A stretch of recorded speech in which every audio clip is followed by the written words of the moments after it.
নমস্কার, শিপ্রা টিউটোরিয়াল চ্যানেলে সবাইকে তোমাদের স্বাগত জানাই। আজকে আমি ষষ্ঠ শ্রেণীর দ্বিতীয় অধ্যায় শুরু করব। ষষ্ঠ শ্রেণীর দ্বিতীয় অধ্যায় বিষয়বস্তু হলো ভারতীয় উপমহাদেশে আদিম মানুষ। এটা তোমাদের ষষ্ঠ শ্রেণীর বিষয়বস্তু দ্বিতীয় অধ্যায়ে। সেই বিষয়ে একটা বিষয়বস্তু নিয়ে আমি আজকে আলোচনা করব।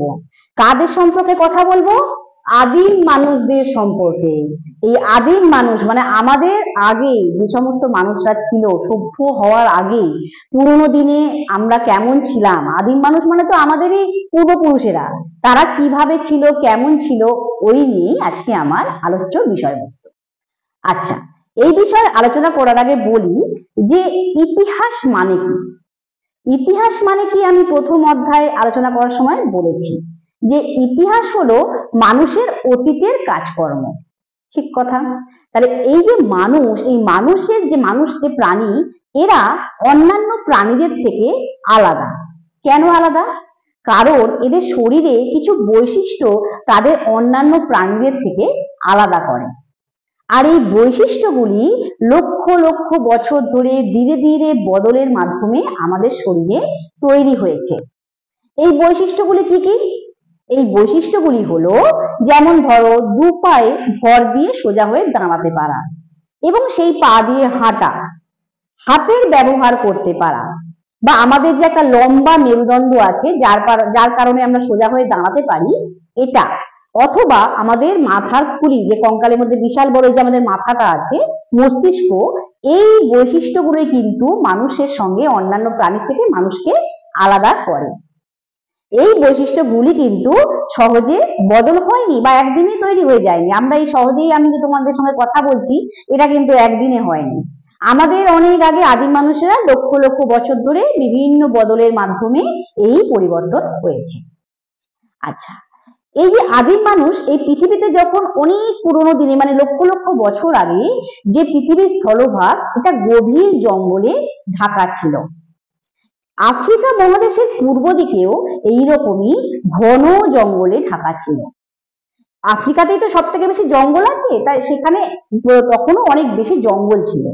সেই জঙ্গলে মানে বিভিন্ন গাছের মধ্যে বড় বড় ভয়ানক ভয়ানক প্রাণী, গাছে মানে জঙ্গলের মধ্যে আর কি ভয়ানক ভয়ানক বড় বড় আকারের প্রাণীরা থাকতো।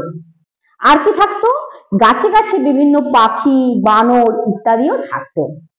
এইরকমই একটা শ্রেণীর বানর, গাছে গাছে বড় ধরনের বানর গাছে গাছে ঘুরে বেড়াতো। এদের কিন্তু কোনো লেজ ছিল না। বানরদের তো লেজ থাকে, কিন্তু এদের কিন্তু কোনো লেজ ছিল না। এদেরকে বলা হতো এপ। এদেরকে কি বলা হতো? বলা হতো এপ। কিন্তু আস্তে আস্তে আবহাওয়া পরিবর্তনের সঙ্গে সঙ্গে এই জঙ্গলে গাছপালা কমতে থাকে। তখন এপরা তো ভয় পেয়ে যায়। কেন? কারণ তাহলে তারা কিভাবে গাছে গাছে ঘুরে বেড়াবে, তাহলে তারা কিভাবে গাছের ফলমূল খাবে? সেই জন্য এই এপদের একটা দল গভীর জঙ্গলের খোঁজে বেরিয়ে পড়লো, যে অন্য কোথায় গভীর জঙ্গল আছে। আর আরেকটা দল, তারা ওই গাছ থেকে নিচে নেমে পায়ে মানে দুটো পায়ে ভর দিয়ে সোজা হয়ে দাঁড়ানোর চেষ্টা করে এবং হাঁটার চেষ্টা করে। এই যে তারা গাছ থেকে নেমে সোজা হয়ে দাঁড়ানোর চেষ্টা করে, তার মাধ্যমে কিন্তু এই এপদের থেকে মানুষের পরিবার বা হোমিনিডদের সৃষ্টি হয় বা বদল ঘটতে থাকে। তাই আদিম মানুষদের থেকে আমাদের এই মানুষের যে পর্যায়, এটা কিন্তু এই লক্ষ লক্ষ বছর ধরে হয়েছিল। আচ্ছা, এবার আমি আলোচনা করব যে এই আদিম মানুষদের প্রকারভেদের কথা। যে আদিম মানুষদের কথা আমি এক্ষুনি আলোচনা করলাম, সেই আদিম মানুষদের মাথার খুলি আকার মানে মাথাটা কতটা বড়, সেই আকার অনুযায়ী বিভিন্ন প্রকারে আদিম মানুষদের ভাগ করা যায়। অর্থাৎ পরিবর্তন তো একদিনে হয়নি, বদলটা ধীরে ধীরে হয়েছে। তো তারও একটা প্রকারভেদ আছে। সেই প্রকারভেদকে 4 ভাগে ভাগ করা যায়। প্রথম ভাগকে বলা হয়, বা একদম প্রথমেই যে আমরা যে আদিম মানুষদের দেখতে পেয়েছি মানে এসেছে পৃথিবীতে, তাদেরকে বলা হয় অস্ট্রালোপিথেকাস। অস্ট্রালোপিথেকাস, এটাকে এপ থেকে মানুষ অর্থাৎ এপেতে যারা আর কি গাছ থেকে নিচে নেমে প্রথম হাঁটার চেষ্টা করলো, সেই এপ থেকে মানুষের যে প্রথম পর্যায় সেইটা প্রথম আমি আলোচনা করব। এদেরকে বলা হয় অস্ট্রালোপিথেকাস। এদের কি বৈশিষ্ট্য ছিল? এরা প্রথমে আনুমানিক 40 লক্ষ থেকে 30 লক্ষ বছর আগে এদের দেখা যেত, মানে দেখতে পাওয়া গেছে। এক্ষেত্রে একটু বলে নিই যে 40 থেকে 30 কেন, 30 থেকে 40 নয় কেন? কারণ আমি বলেছি আগে, আমি প্রথম অধ্যায়ে আলোচনা করার সময় বলেছি যে খ্রিস্টপূর্বাব্দ মানে যীশু খ্রিস্টের জন্মের আগে যা কিছু ঘটেছে তাকে বড় সংখ্যা থেকে ছোট সংখ্যায় আসা হয়। কেন হয় সেটাও আমি আলোচনা করছি। তাহলে এই অস্ট্রালোপিথেকাসদের 40 থেকে 30 লক্ষ বছর আগে আনুমানিক আমাদের পৃথিবীতে দেখা যেত। এরা কেমন ছিল? এদের চেহারার বৈশিষ্ট্য কেমন ছিল? এরা সোজা হয়ে দু পায়ে ভর দিয়ে কোন রকমের দাঁড়াতে পারতো, মানে ওই যে চেষ্টা করেছিল প্রথমে বললাম না যে গাছ থেকে নেমে দু পায়ে ভর দিয়ে এরকম এরকম করে করে হাঁটতে পারতো, মানে দু পায়ে ভর দিয়ে কোন রকমে তারা দাঁড়াতে পারতো, হাঁটা তো অনেক দূর, দাঁড়াতে পারতো। আর কি এদের বৈশিষ্ট্য ছিল? এদের চোয়াল ছিল খুব শক্ত, মানে দাঁতের যে চোয়াল, এই চোয়ালটা ছিল খুব শক্ত এবং সুগঠিত। তার ফলে এরা ফলমূল, শক্ত শক্ত ফলমূল বা বাদাম, শক্ত বাদাম, এগুলোকে কিন্তু অনায়াসে তারা কিন্তু চিবিয়ে খেতে পারত। আর এদের কি বৈশিষ্ট্য ছিল? এরা গাছের ডাল দিয়ে ধাক্কা মারতে পারত কোন রকমে, মানে কোনো পশুকে দেখতে পেলে গাছের ডালকে কেটে মানে টেনে ছিঁড়ে নিয়ে ধাক্কা মারতে পারতো কোনো পশুকে। আর কি করতে পারতো? তারা কোন রকমের পাথর ছুঁড়তে পারতো, মানে কোনো একটা পশু যদি তাকে আক্রমণ করতে আসছে তাহলে সামনে কোনো নুড়ি বা পাথর যাই দেখতে পেত ওটাকে ছুঁড়ে মারতে পারতো। এইটুকুই ওরা করতে পারতো, এর বেশি কিন্তু কিছু করতে পারতো না। তাহলে অস্ট্রালোপিথেকাসের কি বৈশিষ্ট্য আশা করি তোমাদের বোঝাতে পেরেছি। এরা একদম প্রথম, মানে আনুমানিক 40 থেকে 30 লক্ষ বছর আগে পৃথিবীতে এতে প্রথম দেখা যেত। এরপরে আমি আলোচনা করব হোমো হাবিলিস। হোমো হাবিলিসদের কথা, মানে এদেরকে আমরা বাংলায় বললে বলবো দক্ষ মানুষ, মানে এর পরে যে মানুষের পর্যায়টা হয় বাংলায় দক্ষ মানুষ, এটা হচ্ছে এই পর্যায়টাকে বলা হয় হোমো হাবিলিস। এদের কবে দেখা যেত? এদেরও আনুমানিক 26 লক্ষ থেকে 17 লক্ষ বছর আগে এদের দেখতে পাওয়া যেত। 26 লক্ষ থেকে 17 লক্ষ বছর আগে এই আদিম মানুষদের, এই প্রজাতিদের দেখতে পাওয়া যেত। এদের কি বৈশিষ্ট্য ছিল? এরাও কিন্তু শুকনো ফল খেত, মানে এদেরও দাঁতের চোয়াল কিন্তু শক্ত ছিল, তাই এরা শুকনো ফল খেত, তার সঙ্গে সঙ্গে কিন্তু এরা কাঁচা মাংসও কিন্তু চিবিয়ে চিবিয়ে খেতে পারতো, মানে একটু পরিবর্তন হয়েছে। আর কি করতে পারতো এরা? এরা কিন্তু দলবদ্ধ ভাবে থাকতো। দলবদ্ধ মানে একসঙ্গে অনেকগুলো আদিম মানুষের প্রজাতি এরা একসঙ্গে, এই হোমো হাবিলিসরা দলবদ্ধ ভাবে থাকতে শিখেছিল। আগে যেমন ওরা আলাদা আলাদা একা একা থাকতো, সেই পর্যায়টা কিন্তু পরিবর্তন হয়। বলে আমরা যদি একসঙ্গে দলবদ্ধ ভাবে থাকি আমাদের কিন্তু কোনো পশু আক্রমণ করতে ভয় পাবে, এই বুদ্ধিটা একটু হলেও তাদের হয়েছিল। তাই এরা দলবদ্ধ ভাবে থাকতে পারতো আর হাঁটতে পারতো, মানে যে আগেরটা ছিল দু পায়ে ভর দিয়ে দাঁড়াতে পারতো কোনো রকমে, আর এরা কিন্তু দু পায়ে ভর দিয়ে আস্তে আস্তে করে অল্প অল্প অল্প করে হাঁটতে পারতো। আর কি পারতো? আর এরা পাথরকে অস্ত্র হিসাবে ব্যবহার করতে প্রথম শিখেছিল। আগে কি করেছিল? ওরা পাথরকে ছুঁড়তে পারতো, পশু দেখলে তারা নিজেদেরকে বাঁচানোর জন্য পাথর ছুঁড়তে পারতো, কিন্তু এখন তারা পাথরকে অস্ত্র হিসাবে ব্যবহার করতে শেখে। কিভাবে করে? তারা একটা পাথরের সঙ্গে আরেকটা পাথরকে আঘাত করে একটা অস্ত্র বানায়, পাথরটাকে দিয়ে একটা অস্ত্র বানায়। তাতে কি হয়? পশুরা যখন তাদের আক্রমণ করতে আসতো কিছুটা হলেও তারা নিজেদেরকে রক্ষা করতে পারত। এই প্রজাতিকে বলা হচ্ছে হোমো হাবিলিস। এই প্রজাতিকে কি বলা হচ্ছে? Homo habilis. তাহলে আমরা আলোচনা করলাম অস্ট্রালোপিথেকাস এই প্রজাতির কথা, তারপরে আমরা আলোচনা করলাম হোমো হাবিলিসদের কথা। এবারে আমি আলোচনা করব আরেকটি আদিম মানুষদের প্রজাতি সম্পর্কে, তাদেরকে বলা হয় হোমো ইরেক্টাস। কি বলা হয়? Homo erectus. এদেরকে বাংলায় বলতে গেলে বলবো সোজা হয়ে দাঁড়াতে পারা মানুষ। মানে এর আগে ওরা হাঁটতে পারতো, কুঁজো হয়ে হাঁটতে পারতো বা একটু একটু করে দাঁড়াতে পারতো, কিন্তু সোজা হয়ে যে আমরা যেমন দাঁড়িয়ে আছি আমি, এইভাবে দাঁড়াতে পারা মানুষের পর্যায়টা এইভাবে শুরু হয়েছে, এইবারে শুরু হবে আর কি। মানে কত বছর আগে সেটা?